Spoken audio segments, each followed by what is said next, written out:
Je m'appelle Claire Williams, donc je suis une artiste qui travaille autour du textile, du son et de l'électronique, et je crée des installations actives et interactives.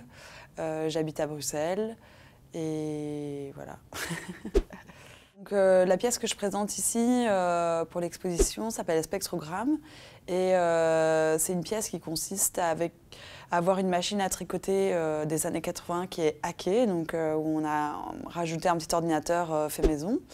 Mon travail traverse les questions autour des ondes électromagnétiques, donc c'est aussi comment on habite, on cohabite avec toutes ces ondes. Donc c'est des ondes, faut penser des ondes, il y a des ondes GSM, il y a des ondes radio, il y a des ondes naturelles qui nous viennent des rayons cosmiques par exemple.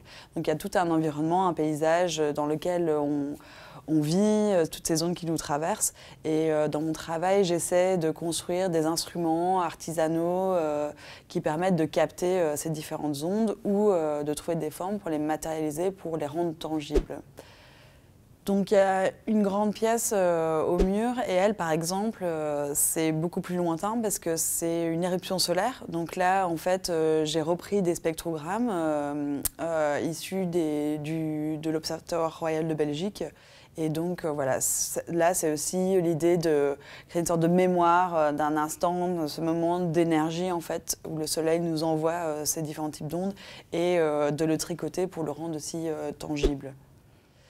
C'est pas tout à fait n'importe quelle donnée, justement, c'est l'idée de travailler. En fait, on peut que travailler avec des langages dans lesquels on peut traduire les choses. Donc en fait, et c'est pour ça que c'est intéressant, parce que l'informatique est basée sur des langages de 0 et de 1.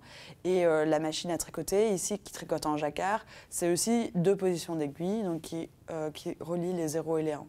Et en fait, il s'avère que dans l'histoire même de l'informatique, le code binaire, donc encore ce qu'on utilise aujourd'hui dans l'informatique actuelle, en fait, a été inspiré des métiers à tisser jacquard, où en fait, donc c'était sous forme de carton perforé, où c'était une manière d'encoder un motif et ensuite d'automatiser en fait la production de différents tissages.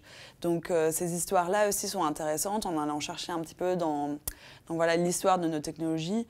On retrouve aussi beaucoup de points similaires. Électronique, son, radio, Arduino, programmation, tricot, et aussi une réflexion autour du langage, enfin plutôt de l'ordre de l'artistique, quoi. Voilà. Ça va.